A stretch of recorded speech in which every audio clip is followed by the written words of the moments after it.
Assalamualaikum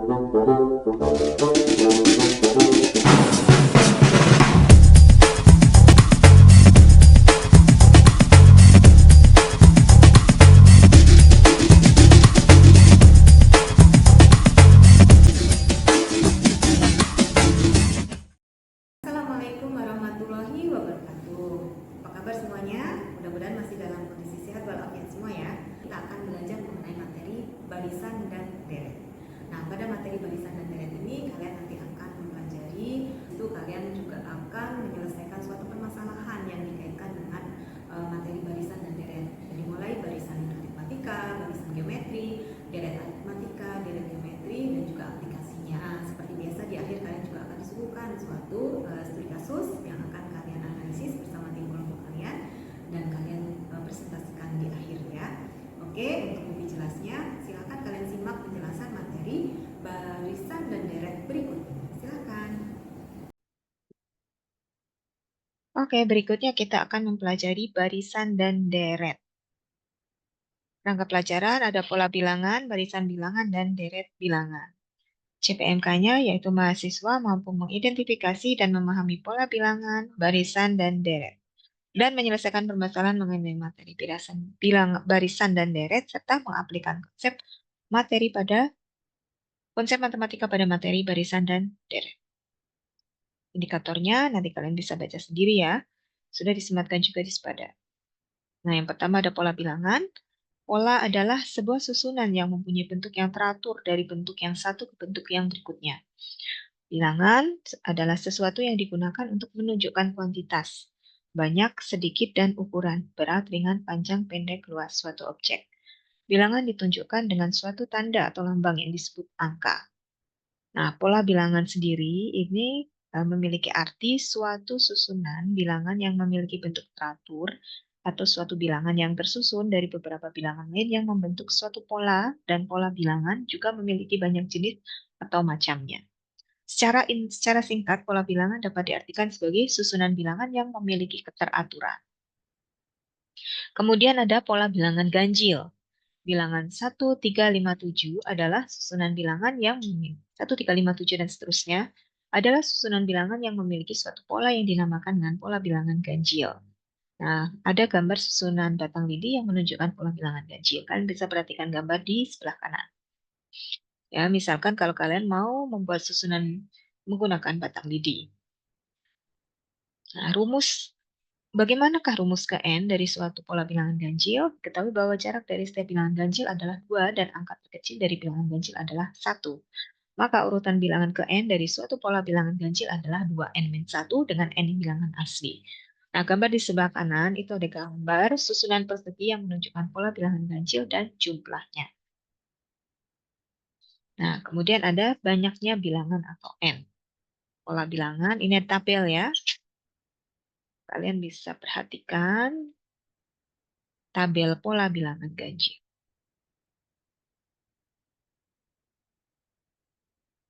Nah, ini ada contoh, tentukan jumlah dari 1, tambah 3, tambah 5, tambah 7, tambah 9, tambah 11, tambah 13, tambah 15, tambah 17, tambah 19.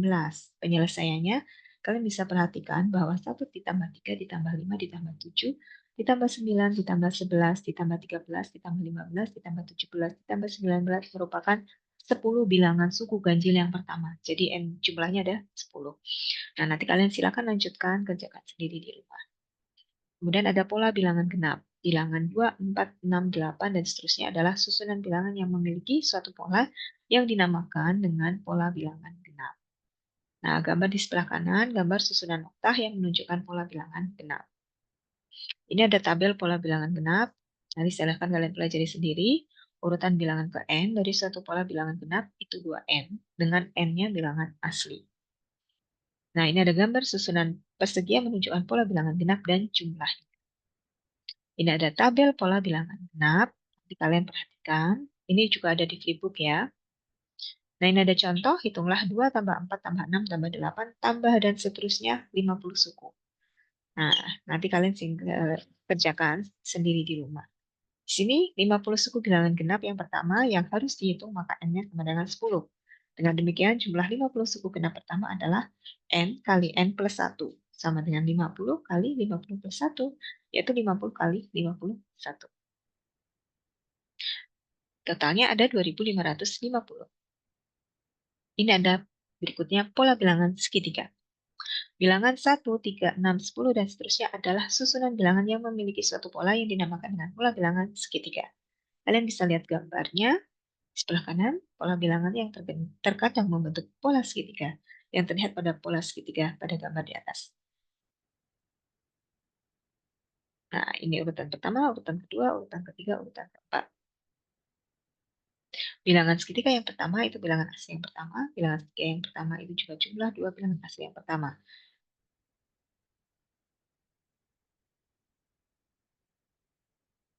Bilangan segitiga pertama, bilangan segitiga kedua, bilangan segitiga ketiga, bilangan segitiga keempat. Ini maksudnya bilangan segitiga yang pertama, bilangan segitiga yang kedua, dan bilangan segitiga yang ketiga, dan seterusnya ya. Kemudian ada pola bilangan persegi. Bilangan 1, 4, 9, 16, dan seterusnya adalah susunan bilangan yang memiliki suatu pola yang dinamakan dengan pola bilangan persegi. Nah, ini ada contohnya. Silahkan nanti pelajari sendiri di rumah. Berikutnya ada pola bilangan pada segitiga Pascal. Bilangan yang berpola segitiga Pascal selalu diawali dan diakhiri oleh angka 1. Nah, selain itu di dalam susunannya selalu ada angka yang diulang. Nah, ini aturan-aturan untuk membuat pola segitiga Pascal. Nanti silakan kalian pelajari sendiri di rumah. Ini ada gambar pola bilangan Pascal ya.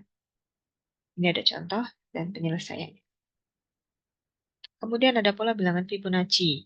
Nah, himpunan bilangan Fibonacci itu 1, 1, 2, 3, 5, 8, 13, dan seterusnya. Mempunyai pola sebagai berikut. Yang pertama, tuliskan angka 1, 1 sebagai dua bilangan awal, kemudian jumlahkan dua bilangan berurutan terus-menerus hingga diperoleh bilangan Fibonacci.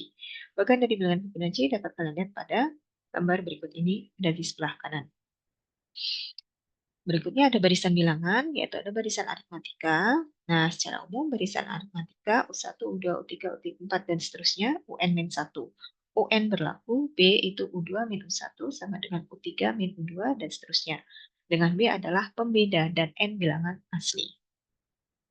Ini ada tabel barisan aritmatika. Secara umum, UN sama dengan A plus N min 1B. Dengan UN itu suku ke N dan N bilangan asli. A itu suku pertama ada U1. B itu pembeda atau B. Ini ada contoh, nanti silakan bacakan sendiri di rumah. Kemudian berikutnya ada barisan geometri, sering juga disebut barisan ukur ya. Nah, ini secara umum pada barisan geometri U1, U2, U3, dan seterusnya, UN-1, UN berlaku, R sama dengan U2 per U1 sama dengan U3 per U2, dan seterusnya. Sama dengan UN per UN-1 dengan R adalah pembanding dan N bilangan asli. Ini ada tabel barisan geometri, UN sama dengan AR pangkat N-1 dengan UN itu suku N, N bilangan asli, A suku pertama U1, N itu pembanding. Ini ada contohnya, nanti silakan bacakan sendiri di rumah. Berikutnya ada deret bilangan, ya, ada deret aritmatika. Nah, seperti telah dibahas sebelumnya, deret adalah bentuk penjumlahan dari suku-suku pada sebuah barisan.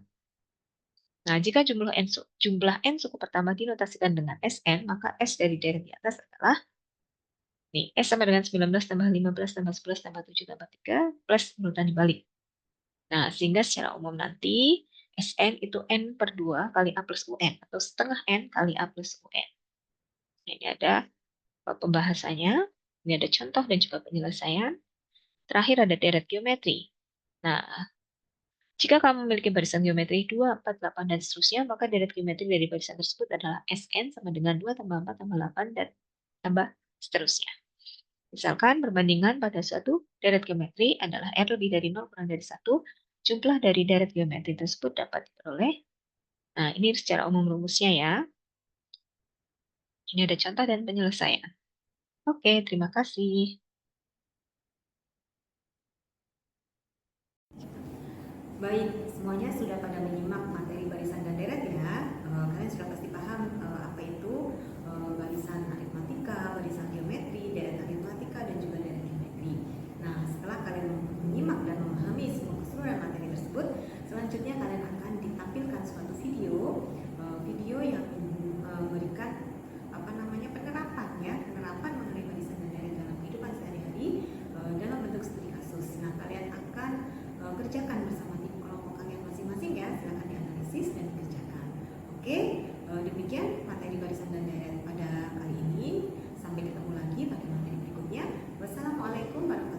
wabarakatuh.